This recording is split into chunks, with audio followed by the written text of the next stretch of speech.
Et bonjour à toutes et à tous, j'espère que vous allez bien. Nous sommes arrivés au mois de décembre, si vous avez remarqué, je fais un calendrier de l'Avent Seigneur des Anneaux. Enfin, c'est pas vraiment moi, c'est ma copine qui m'a offert un calendrier, donc voilà. Je l'ai mis dans les shorts, les réels Instagram, TikTok, etc.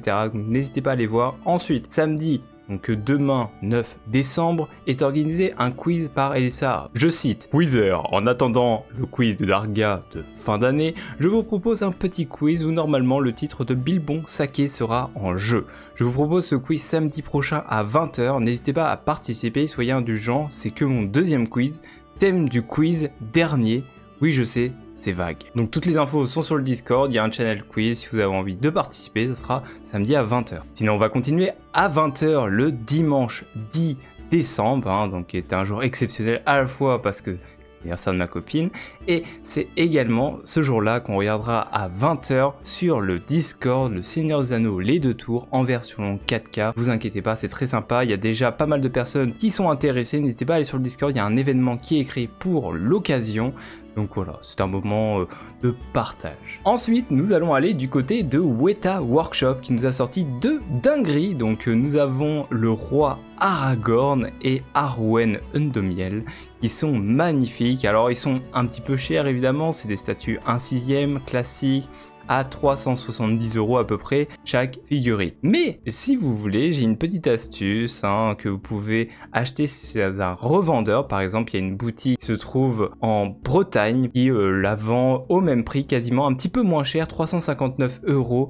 Et en fait, ils ont des accords pour éviter de payer les taxes, parce que vous savez que chez Weta, vous allez payer du coup très cher, et en plus vous rajoutez les taxes qui sont à peu près de 150 €, donc ça vous fait une figurine à peu près 450-500 balles, donc c'est quand même beaucoup. Mais ce n'est pas tout chez Weta. Par contre là c'est sur le site Weta, ils font des promotions de fou, donc 50% sur des figurines telles que Gandalf, Nazgûl, Aragorn, 60% sur deux figurines, donc Galadriel qui est dans mon décor juste là, et le Balrog de Morgoth. Et sinon, il y a plein d'autres choses, des décorations, etc. Donc n'hésitez pas à aller voir si vous êtes intéressé par quelque chose. C'est jusqu'à quand, je ne sais pas jusqu'à quand c'est, mais profitez-en, c'est en ce moment. Sinon, Tolkien Deal nous a partagé la couverture de la version brochée des Contes et légendes inachevées, illustrée par John Ho, Alan Lee et Ted Nasmith. C'est une traduction de Tina Jolas et ça a été révisé et complété par, du coup, Pauline Loquin. Apparaître chez Christian Bourgois le 11 avril prochain, mais il y a une grosse polémique dessus, est-ce que c'est une grosse polémique, je ne sais pas, mais je trouve que c'est assez honteux. Déjà il y a plusieurs choses, je vais vous montrer l'image et vous allez me dire qu'est-ce qui vous choque.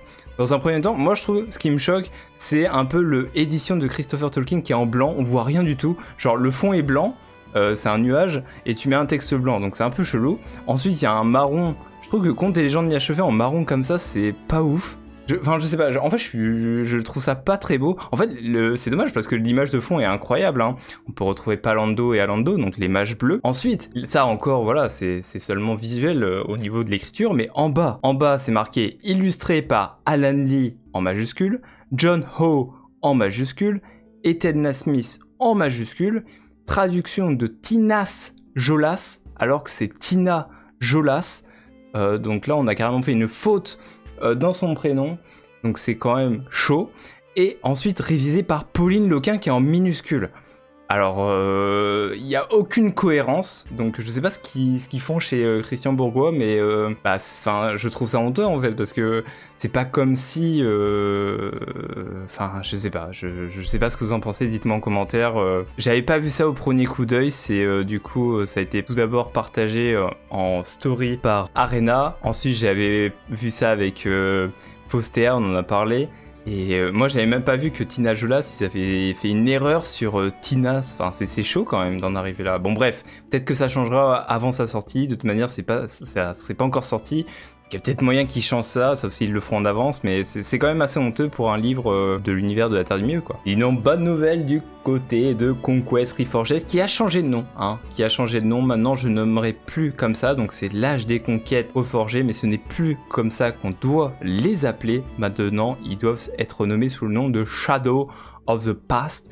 Donc ils ont nous sorti des petites unités de Lindon, ça faisait quelques mois qu'on les avait pas revus, et forcément on avait un petit peu peur que le projet soit arrêté, on avait pu le tester, hein, n'hésitez pas à aller voir mon test du gouffre de Helm qui est incroyable. Donc ils ont un nouveau site web qui se nomme le shadowofthepast.org où ils vont mettre dessus toutes les nouveautés, toutes les vidéos qu'ils ont faites. Je pense qu'en fait ils ont revu toutes leurs chartes pour éviter d'avoir des problèmes avec la Warner Bros, parce que voilà, ils ont eu des poursuites. Ils ont eu des poursuites et c'est pour ça qu'ils ont dû s'arrêter.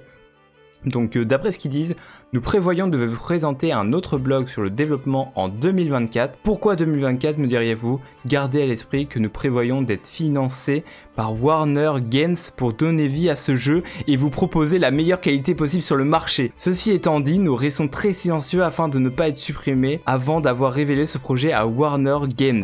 Cependant, nous prévoyons d'uploader à nouveau notre chaîne et reprendre les streams en direct en 2024.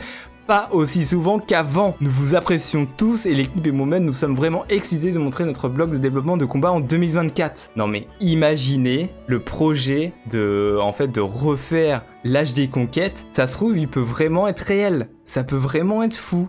Imaginez que la Warner Bros accepte de reprendre le projet et de l'officialiser, d'acheter les droits, de faire en sorte que ça soit clean. Eh bien, ils auront déjà tout le travail qui a été fait derrière de tous les modeurs, de tous les gens qui ont travaillé sur le pathfinding, sur les textures et tout. Et franchement, ça peut être incroyable qu'on ait un projet comme ça qui puisse arriver. En fait, j'avais pas compris quand j'avais lu la news, mais en fait, ils vont vraiment proposer le projet à Warner Bros. Alors, est-ce que ça peut être à double tranchant en mode Warner Bros. Ils font non, on peut pas. Donc, à voir. Mais bon, vu que Warner Bros ont un deal avec les ayants droit, eh bien, ils peuvent potentiellement faire un jeu. Et ça, en vrai, j'achète direct. Je le live tous les jours s'il le faut. Hein. L'HD Conquête, c'est un jeu incroyable. Imaginez les mis à jour. C'est le meilleur jeu style Battlefront 2 version Seigneur des Anneaux, avec des maps idylliques comme le gouffre de Helm, Minas Tirith, la Moria, enfin n'importe quoi. On peut avoir toutes les factions de la Terre de Mi. En fait, il y a tellement de possibilités derrière ce projet. Enfin, c'est fou. Voilà. En plus, c'est un projet sur Unreal Engine. Donc, clairement, on a déjà le moteur qui est pas mal. Après, voilà, ce wait and see, ne nous emballons pas. On attendra 2024. En tout cas, moi, vraiment, je suis archi hype. Sinon, prochaine actualité, Retour en Moria est officiellement sorti sur PlayStation 5, que ce soit sur le store ou dans vos magasins depuis le 5 décembre. Alors, ce n'est pas encore cross-platform. On me pose beaucoup cette question. Ça arrivera au cours 2024, normalement. Et puis... 2024, ça sera aussi la sortie pour Xbox, donc voilà. Et sinon, ils ont fait un gros patch update 1, donc qu'ils ont sorti avec pas mal de changements au niveau des coffres, au niveau des améliorations en termes de qualité de vie, etc. Je vous mettrai le grand patch note parce qu'il est assez long, il y a du spoiler, etc. Mais si vous êtes un joueur et que vous avez envie de voir les changements qui ont été mis en place, eh bien allez-y. Principalement, c'est amélioration de l'inventaire, des nouveaux coffres, du tri, des corrections de bugs, etc. Donc je vous laisse aller voir. Et sinon aussi, j'ai regardé le reportage, donc c'est un reportage que je vous conseille d'aller voir, c'est le gouffre de Helm Jackson contre Tolkien. Donc j'ai fait une sorte de react dessus. Alors je l'ai pas posté sur YouTube, donc je l'ai mis en version sur Twitch, donc n'hésitez pas, je mettrai le lien en description. Et j'ai également fait les lectures des appendices du Seigneur des Anneaux, donc Númenor à la maison des Eorls. Donc voilà, si vous avez envie d'écouter un peu de lecture de ma part, j'ai également mis ça sur Twitch et pas sur YouTube, donc voilà, c'est les deux petits partages de fin. Et bah écoutez, les actus sont terminées, il n'y avait pas non plus énormément de choses, mais en vrai des choses assez intéressantes, il fallait les évoquer. En tout cas, n'hésitez pas à proposer vos idées. Là je vais avoir pas mal de temps, si vous avez déjà pu le voir, là j'ai eu ma première semaine, on va dire en vacances, où je peux tranquillement faire des lives et tout. Il y a moyen que je fasse des petits concepts, mais au final ça passe tellement vite que la première semaine est passée et voilà. Donc à voir comment je m'organise. Est-ce que vous préférez que je fasse des lives plutôt le matin, plutôt l'après-midi? Le soir, bon, c'est un petit peu plus compliqué parce que voilà, vu que je suis toute la journée à la maison, le soir ma copine rentre, donc je préfère être tranquille avec et me reposer parce qu'en général je me lève tôt vu qu'elle se lève tôt. Donc dites-moi dans les commentaires, ça, voilà, j'ai besoin d'un petit retour par rapport à ça également. Pas forcément que je fasse des lives toute la journée parce que du coup ça me bouffe toute la journée.